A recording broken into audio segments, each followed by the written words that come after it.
Hello, good evening. A huge Easter weekend of football awaits. The Friday of the holiday, the Monday of the holiday, big games in the Championship, big games for both Sheffield Wednesday and in particular for Sheffield United. And doesn't end there, for Leeds United, for Norwich City. We've got all the bases and all the boxes covered in one guy here this evening. Jon Newsome, the former Sheffield Wednesday, Norwich City and Leeds United player, and a personal friend of the manager of Sheffield United. You've got a fair bit of personal interest, Jon, in what happens over the next few days. I have. I think I've got too much of an interest, if I'm honest. To be, I've thought about going and lock myself away for the next couple of weeks and keeping out of the firing line, if I'm honest. Yeah, it's interesting, isn't it? It's it's fantastic. And we'll, between us, discuss all aspects of the games that are taking place. We'll talk as well about the prospects for the summer trading at Sheffield Wednesday, assuming that they don't make the playoffs, although we can't entirely rule that out. There'll be a non-league roundup later. We'll show you some wonderful goals scored by Worksop Town. I had the pleasure of seeing them a week ago. I didn't actually film them myself, hence the quality's quite good. The quality of the goals is certainly very good, and we'll enjoy those later.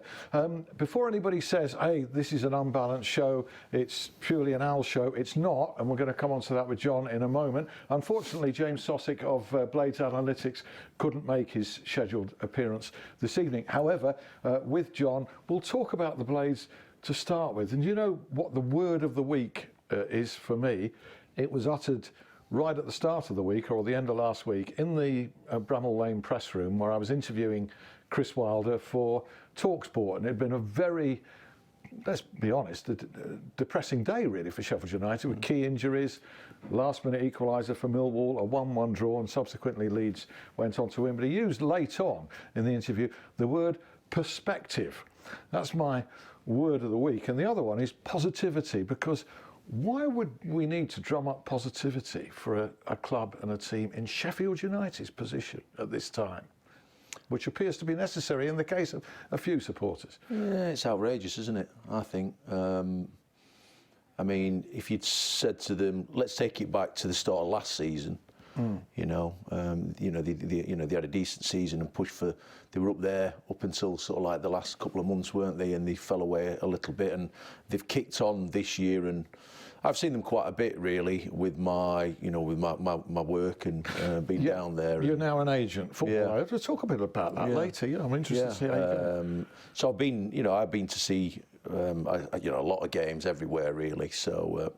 I think they play great football. Chris is obviously massively experienced at his level, and he's really got the best out of them. And to be pushing up there is a fantastic credit to him. And still all to play for. Before we look at what there is to play for and permutations of fixtures, etc. On a personal level, you've got quite a bit of history with Chris, haven't you? Yeah, we go back a long way, actually. We had a game of golf a couple of weeks ago, and we were laughing, and we actually did our UEFA B licences together. I think that was back in 2001, something like that. So, and then I went non-league, and Chris was Alfreton, and we played each other in the cup and things like that. So yeah, I've known him quite a long time, really. You mentioned the golfing interest. I think you were of some influence recently. Yeah, he's got into Allenshire Golf Club where I play, and Chris has joined up there. They'll let anybody in there. Well, they obviously did when they let me in. So yeah, it's a great club and great track, yeah. Okay, all right. So maybe I ought to take up golf and come and eavesdrop. Come pick our brains. Yeah, I'll come and caddy for you. So that's where the background comes in, and obviously you take an interest. People out there are going to say, you'll hate to see Sheffield United get promoted as an ex-Al. What do you say to that? It's a tough question, isn't it? Really, I mean, obviously Norwich are my ex-club, Leeds United are my ex-club, so I'm pulling for them. But as a ex-Sheffield Wednesday player and a Sheffield Wednesday fan, which I've been all my life, it's it's a difficult one. But Chris is a friend, and obviously I'd like him to be successful as well. So proverbially sitting on the fence. Yeah, as I do a lot. Let me tell you, I mean, my argument, which I've written about, is that the best thing for Sheffield Wednesday in terms of their promotion hopes next season, assuming there isn't another twist this campaign, they'll be better off with Sheffield United out of the way and no derbies. I think derbies suck down teams who fight them. Yeah, I think so. I mean, if you look at the last few derbies, they've been pretty poor games as well, haven't they? Shockers.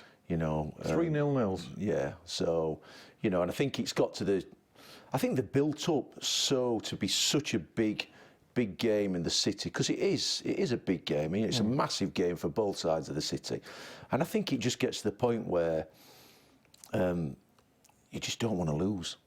You can see that in the play, in the game. Yes, we'd like to win the game, but let's make sure we don't get beat, and it generally ends up being a bit of a sort of like a drab affair, doesn't it?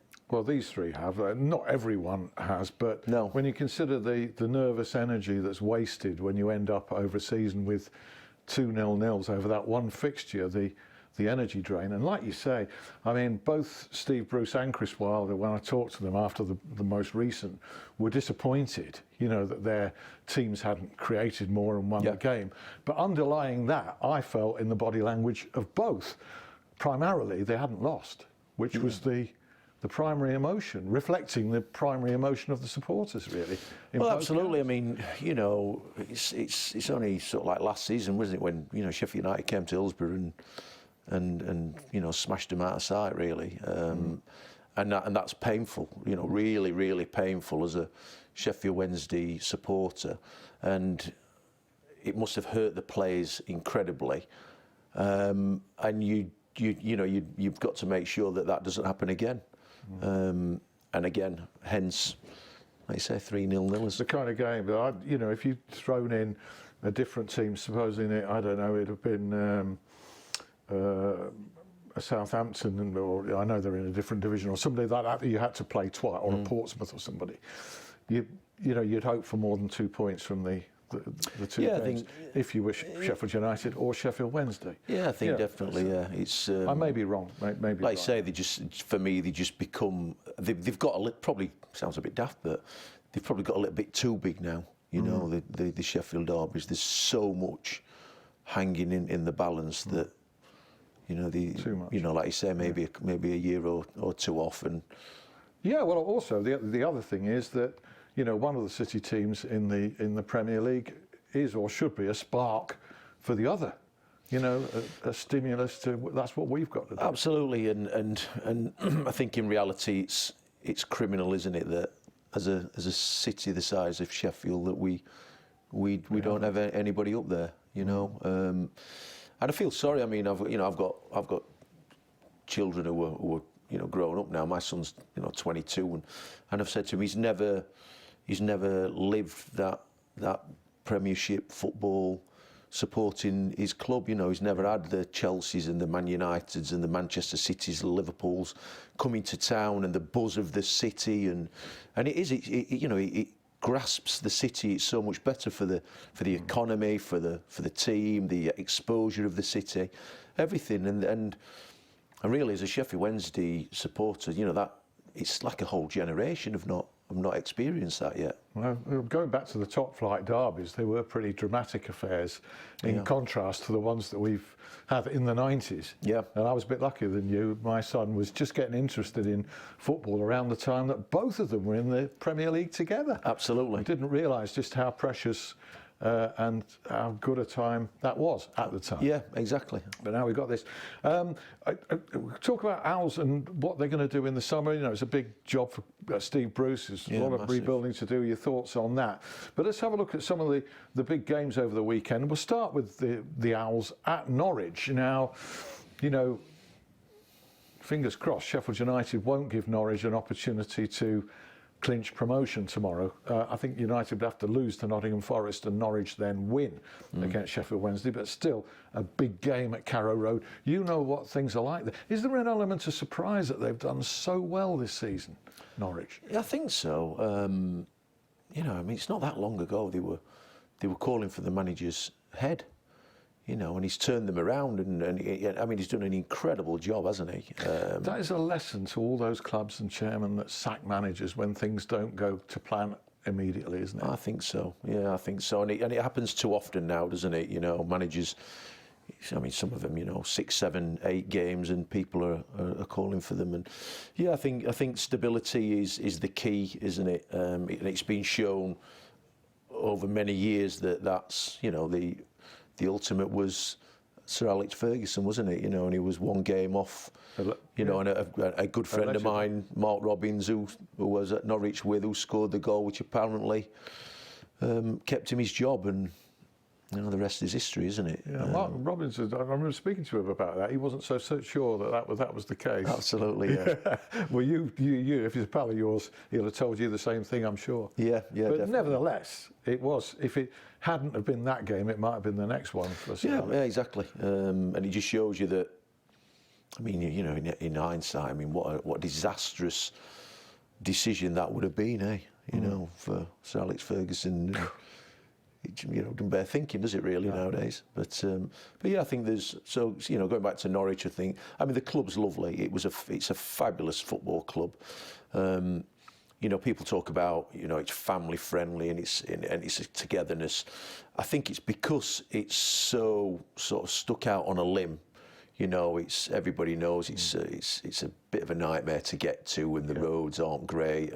But when you're there and you're living there, it's a wonderful place to live. Especially as a Sheffield lad, who, you know, we're not near the coastline, are we? So all of a sudden you've got the Norfolk coastline, and it really is a lovely place to live. And the club's a really family orientated, well run club.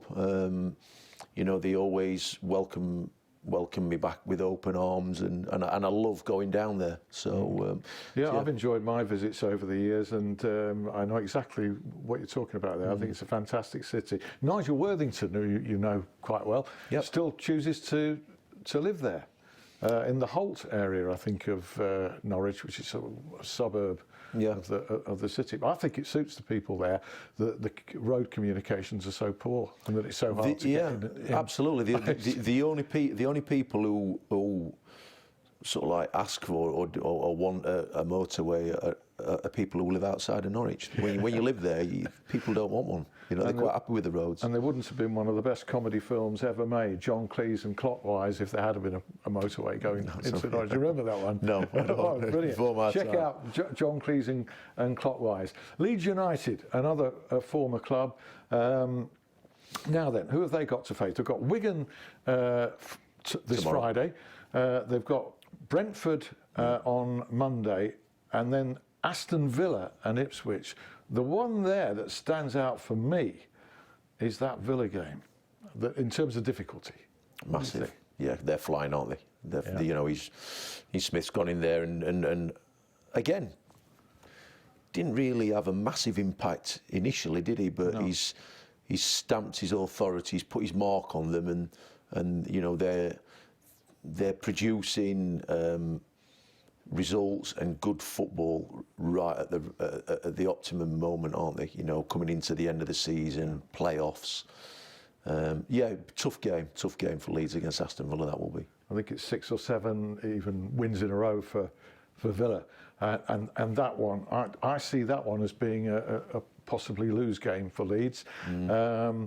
Brentford's not easy, as Sheffield United well know.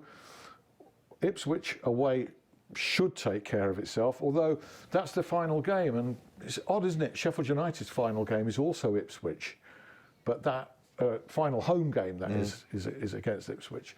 Going to Ipswich on the final day when they've long known their fate, but it's a kind of fate in a way, farewell to the Championship, a gala day when Ipswich Town players can just relax. I remember seeing Sheffield Wednesday turn somebody over 4-0 on the final day at Hillsborough, and after they've been relegated by a landslide from the Premier League. It can happen. I always find, the final game of the season, like you said, it's a bit of a festival, a celebration. It's you know, they're unusual games, aren't they? You know, I've played in a few of them. I remember playing for Leeds, and we drew, I think, 3-3 with Coventry. and it was just a silly, daft, ridiculous game, really. And so I agree with you. It's not foregone conclusion, is it, going down there? No, Wigan's form has been pretty poor. They got a good result the other day, a good draw. Could they go to Elland Road and upset the apple cart? I personally doubt it. But I think the way that Leeds are playing, I've watched quite a lot of them, especially recently. They weren't great against Birmingham. I felt like they probably deserved a point, but they got turned over. And then against Millwall, there was a bit of a fight back. And then again, Sheffield Wednesday on Saturday, I thought they were excellent against Sheffield Wednesday, really. And it's been a matter of sticking the ball in the back of the net. They've created lots of chances and missed lots of chances, and I think that's the sort of like the Achilles heel for them at the moment, that they haven't got a Billy Sharp or a Puckett. Isn't it remarkable that Marcelo Bielsa has brought so much out of basically an existing squad that was nowhere near this position before he came in? He's just incredible. And the intensity that they play at and the tempo, and I think that was one of the things when he went in there. They were doing double sessions, the fitness levels have increased dramatically and improved, and they play, they do play at a high tempo. But having said that, I watched Norwich sweep them aside at Elland Road. Norwich came up and really played well and swept them aside. So yeah. I mean, listen. There's 4 games to go, aren't there? And the 4 massive games for 3 points in it can be overturned in one day. Absolutely. With Sheffield United having slightly superior goal difference. You just don't know how important that's going to be. At the end, I think the emphasis at Bramall Lane seems to be on Sheffield United being Sheffield United again. Rather than somewhat going backwards and diffident against Millwall as they were in the second half. Get hold of the game, go for it. That's their style. That's their DNA, isn't it? Absolutely, yeah. I mean, again, I think they when I've seen them, they start incredibly quickly. The high tempo, they go and get at teams, and don't let them settle at all. So yeah. I mean, they play great football, don't they? They play football in what I feel is the right way of playing football. Really, they go and ask questions of teams, and if they get beat, they get beat trying to win the game. And Nottingham Forest come on a losing run at the moment. I think they've lost 3 back-to-back. Without a doubt, you and I both saw Sheffield Wednesday win 3-0 against Forest at Hillsborough just recently. Yeah. Going forward, Forest looked very quick and very dangerous, but a bit flaky at the back. I thought they were all half decent first half. I thought it was a bit nip and tuck, really. It was quite a level game, wasn't it? And then second half, they just didn't seem to appear, and the goals just sort of killed them off, really. And second goal just flattened them. Yeah, just like a lack of fight and an endeavour, really, which I'm surprised about with a Martin O'Neill team, really. And, him. You played for him, didn't you, briefly? Yeah, I played. It was. I played under him at Norwich when he came, and we got relegated my first year, and he came in as manager. And then halfway through the season, he left and went to Leicester. We'd no idea. He just disappeared one day and didn't turn up, and we actually played Leicester that Saturday. So I think he'd gone on the Friday. You mentioned a lack of fight. You wouldn't expect that from a Martin O'Neill and Roy Keane team. Absolutely. Twice in the same city, would you? No. Within a short space of time. Yeah, and I was watching them when I was doing the commentary actually for Radio Sheffield, and Roy Keane was on his feet majority of the game, screaming and shouting at people, and so a bit surprised about the way that they went down in the second half, really. Well, in part 2, believe it or not, we've just killed 20 minutes there, just the two of us here, John and I, looking ahead to the weekend. We haven't covered it all yet because we've got Monday's action to look ahead to. Jordan Rhodes, now there's a topic for conversation. I wonder what John's thoughts are in that regard, and plenty more, including we'll look at the booming local non-league football scene. They're packing them in at all these grounds. It's fantastic. Do rejoin us in about 5 minutes. We'll see you then.